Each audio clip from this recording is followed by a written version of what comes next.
Mark, I'm glad you mentioned the trafficking and pedophilia and brought something up to mind, and you brought this out. You mentioned it, I think, in one of your tweets too, and I want to read this article dated. It was back. Let me see what the date is. It's from January the 7th. It was an interesting thing.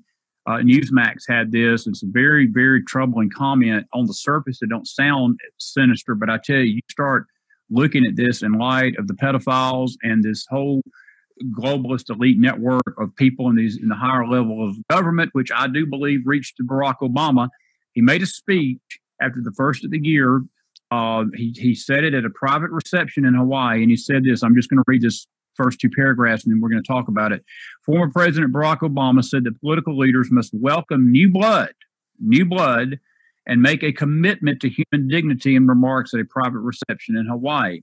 Obama gave a speech to guests at the Obama Foundation and community leaders at the East-West Center in Honolulu, Sunday, January the 6th. In his remarks, the former president decried that, quote, people cling to power instead of seeing the power in other people. And he said that the country has a deficit of leadership and we need new blood. Now, a lot of people viewed that statement as political. Mark, you saw something more sinister than I did too. That's right. Because the new blood comment is pedophilia talk, because they're drying up. The blood supply is drying up because of what President Trump is doing, taking their networks down and basically going after the rings of sex trafficking and the kids, right, and protecting the children from these harlots and these people that are basically harvesting their organs and God knows what else, and literally destroying a generation of children. But I want you to speak to that, because that statement was a shot that we're losing this war, that they're losing their influence in that.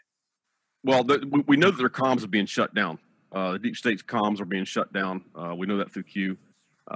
We know that they're having to openly on their comms, whether it's Twitter, and they give codes. We've seen the codes from James Comey, from Eric Holder, all these guys. So that was code that's drying up. We need new blood. And he tweeted that out, or was it was an article he gave in a speech, right? Yeah. Now, isn't that funny that right after that, a few days after that, is when the abortion law in New York comes in? That's right. Is that coincidence? Not coincidence. Not a coincidence, folks. What Obama said, we need new blood. The supply source, Mark, is being cut off. Thank God. That's why they don't want the wall. They don't want the wall. That's right. They don't want the wall, because it's fresh source flowing across the border right there, man. So powerful. That's why they don't want the wall. So there's a lot going on that people just need to be aware of. It's all connected. This is all connected, man. It's one huge spider web, basically.